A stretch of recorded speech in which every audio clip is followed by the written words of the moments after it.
Welcome to Q-Audit. Q-Audit is Cumulos's enterprise audit app. It is based off the Intelligence Community Standard 500-27, ICS 500-27. It is a Splunk premium app. It sits on top of your current Splunk implementation on its own search head or search head cluster.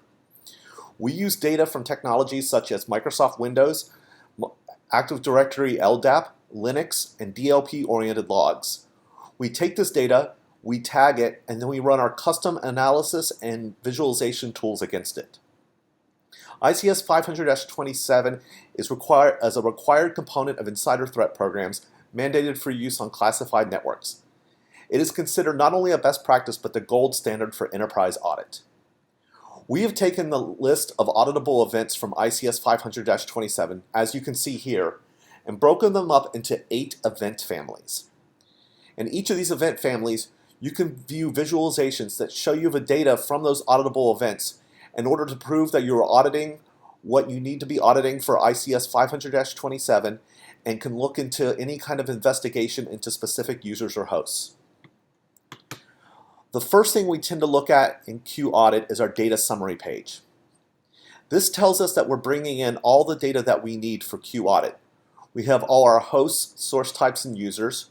We can see unique hosts per Q-Audit family over time and top source types over time, and we can see what data we've collected today. From the data summary page, we'll move into the event families page. We're not going to look at each of the event families, but we'll take a look at a couple of them. First up is data movement. Data movement shows us where the data is going on our network. We can see the top users of external media, which include USB drives and DVD-ROM drives. We see top hosts by network data transfer. We see top printers by print activity. Beneath that, we have a historical trend for a number of our different device transfers. We have device transfers, bytes transferred in and out. We even have print jobs. Each of our historical trend graphs on all of our event families have an outlier line, which is 2 standard deviations from the norm.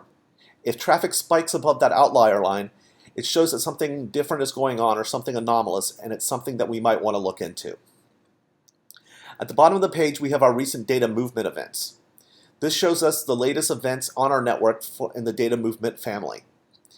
Each of our event families have these recent events, and we can view to see what's going on at an individual time per event family. Another event family is our admin access and escalation. This shows us top users in process with privileged executions. We see successful and failed admin logins and privilege executions, and we can see failed privilege executions by users. We also see the recent events, as I mentioned before. Here, we additionally see anomalous events. Splunk has a built-in anomalous event detection tool. We use that to look at the time, host, process, and user of different events to see if something is anomalous or something that is out of the ordinary for our network. Here we see one user listed twice for a process and for a host that is anomalous. If we want to investigate this further, we can go to our user host investigation page. By default, our user host investigation page shows us all the information it has for our entire network, all users and all hosts. By clicking on the drop-down for either user or host, I can filter down to a specific user or host and take a look at just that person or device. So here I see the successful and failed logins, privilege executions, application initializations and off-profile apps observed, successful and failed logins and logoffs. For any of this information, I can click the panel beneath it and do a search to see the raw events that power this panel. So if I wanted to see the failed privilege executions, I can filter on the status and see the 2 failed events right here.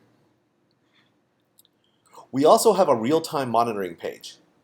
This brings together all the recent event pages for our different event families and puts them on one page, which is useful for places such as SOCs. This lets us see what is normal and what is not normal on our network at any specific moment in time. We can look back over the last 7 days by default, but we can also select any amount of time that we want to look at. That is a quick overview of Q-Audit. If you have questions or want to find out more information about Q-Audit, please contact us at Cumulus.